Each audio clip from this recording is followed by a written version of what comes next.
A sperm whale is already hard to make sense of.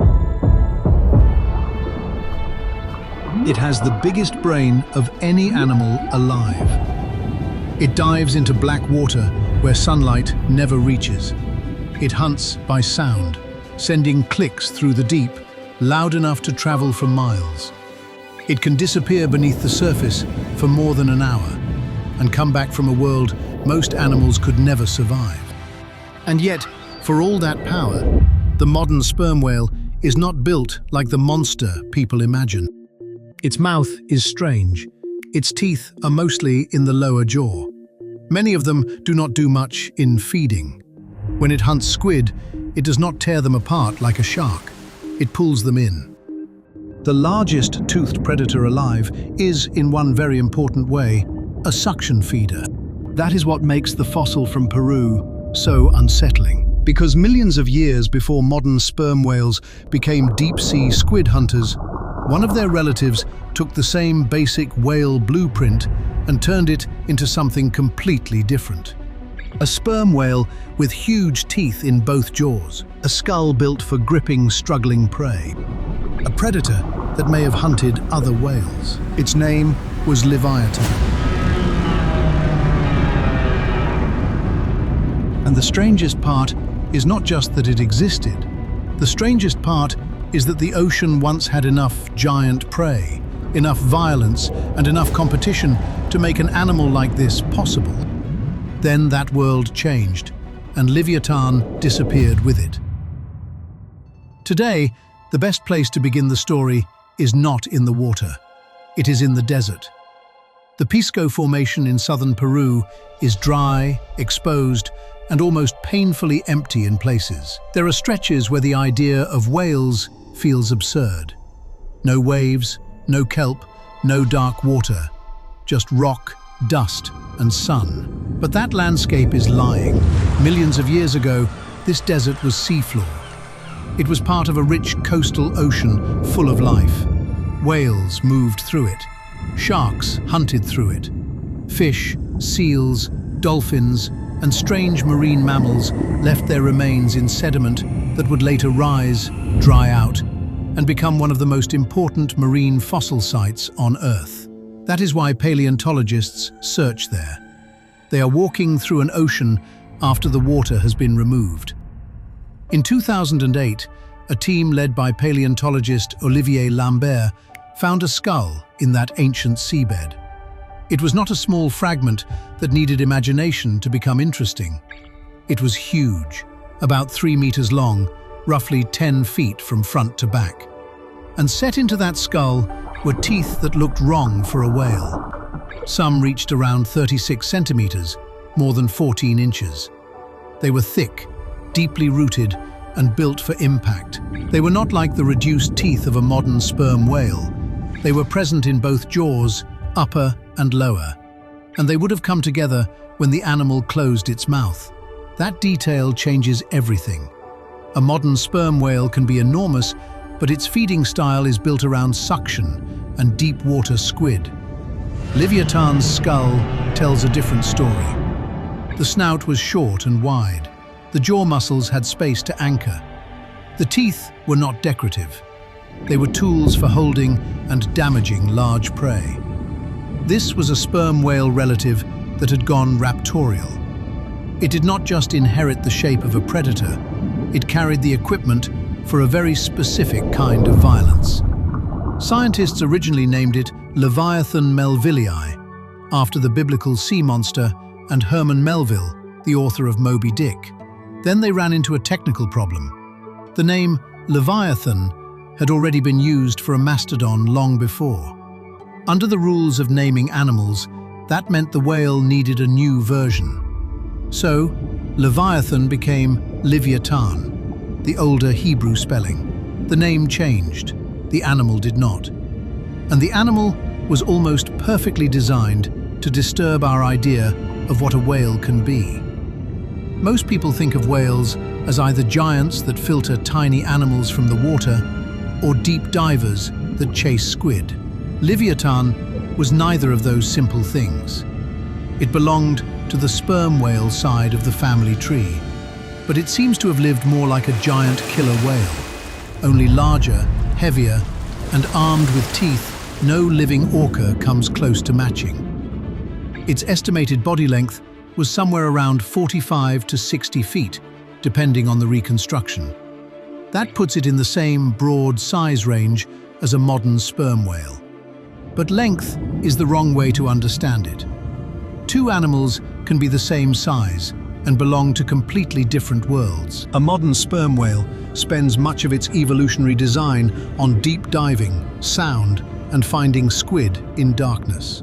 Livyatan head appears built around a more direct problem: how to seize a large marine mammal and keep control while it fought back. The teeth were the obvious part.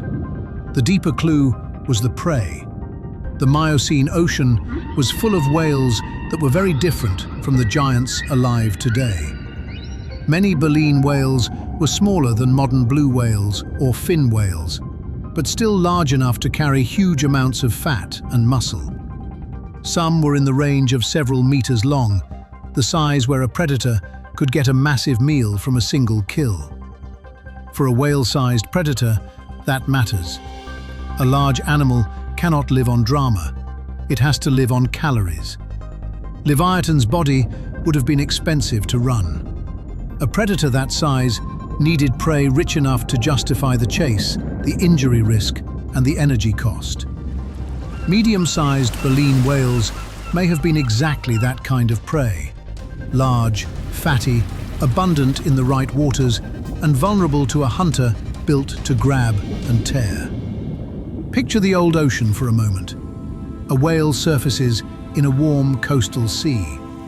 Beneath it, another whale is moving, but this one is not filtering plankton or searching for squid. Its head is massive.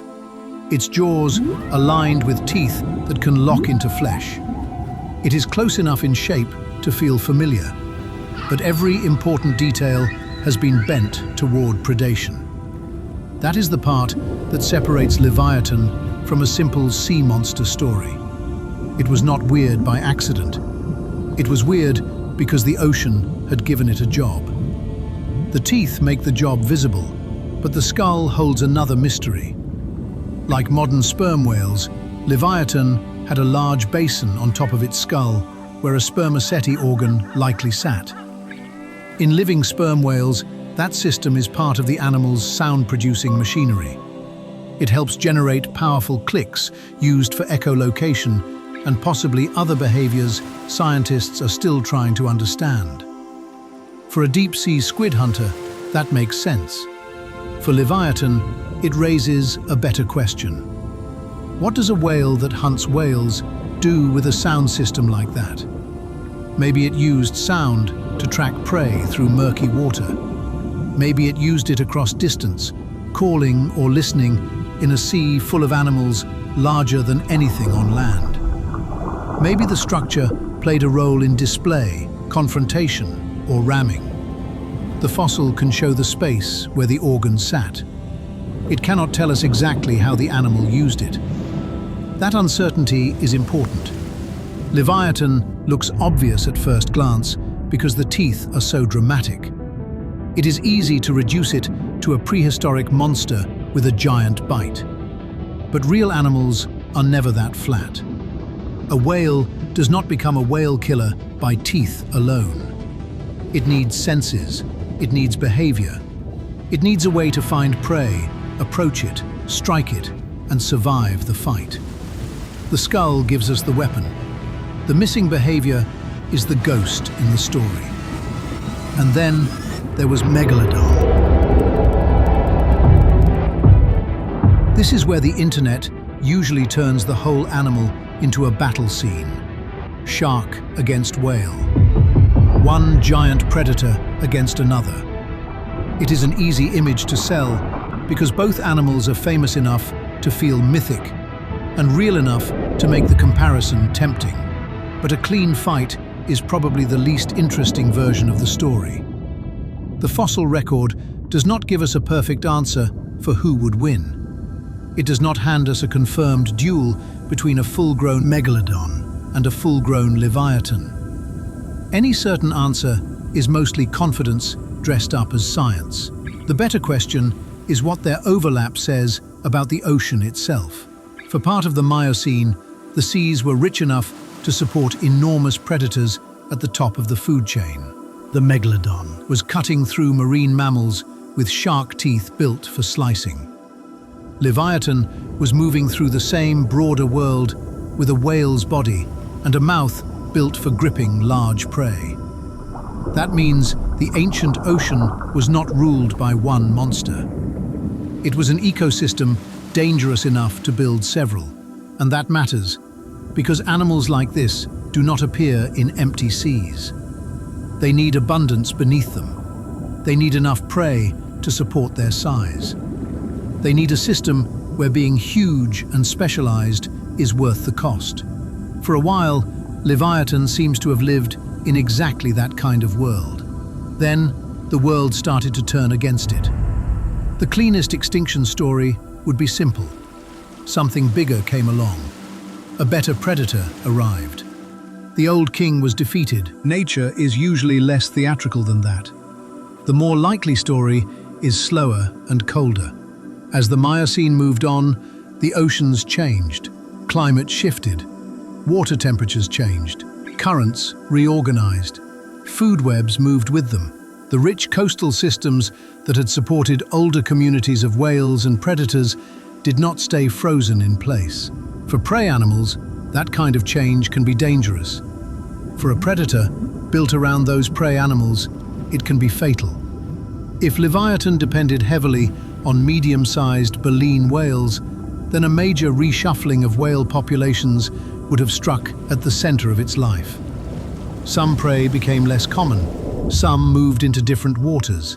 Some lineages changed as the ocean moved toward the conditions that would eventually favor the largest filter-feeding whales on Earth. Livyatan could not simply choose a new identity. Its skull was not general purpose. Its teeth were not the tools of a flexible scavenger or a small predator that could live on whatever was available. It was a giant marine mammal built around big prey in a particular ocean. That is the hidden risk of being so specialized. Specialization can make an animal dominant when the world rewards it. The same specialization can become a trap when the reward disappears. A smaller predator can shift its menu. It can survive on fish, seals, young animals, carcasses, or scattered opportunities. A whale-sized hunter with massive energy demands faces a different equation. It does not just need food, it needs the right food, often in the right places, often enough to make survival possible. Livyatan may not have been beaten by a single rival. It may have been outlasted by animals with more options. Sharks could keep exploiting different prey. Smaller marine mammals could adapt to different niches.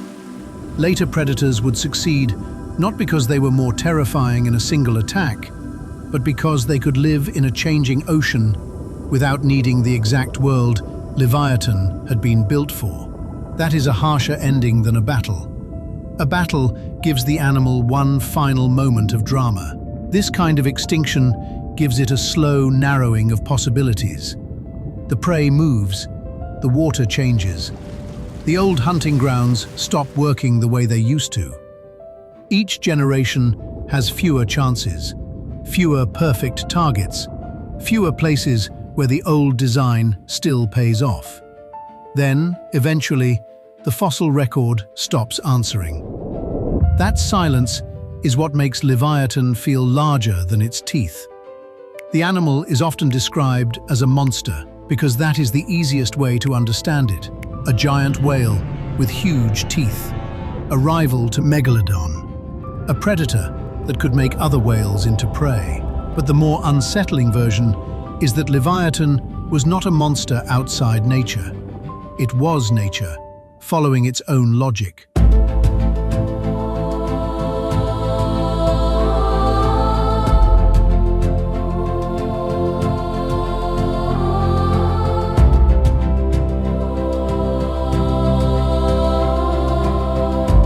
The Miocene ocean built it because the ingredients were there. rich seas, abundant marine mammals, evolutionary pressure, and a sperm whale lineage capable of turning sound, size, and teeth into a new kind of hunter.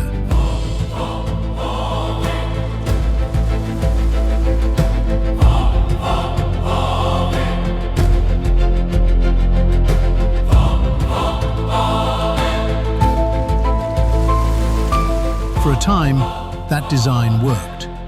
It worked well enough that a skull 3 meters long ended up buried in what is now desert, still carrying the shape of a predator that should change how we think about whales. Then, the ocean changed the rules.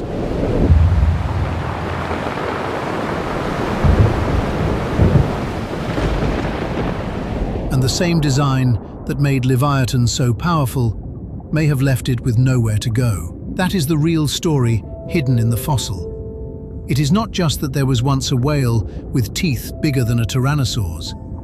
It is that the ocean can make something almost impossible. Feed it for millions of years, set it against other giants, and then remove the world that made it make sense. The desert in Peru is a strange place for a whale story to end, but maybe it is the right place. Because a skull in the sand shows you 2 oceans at once.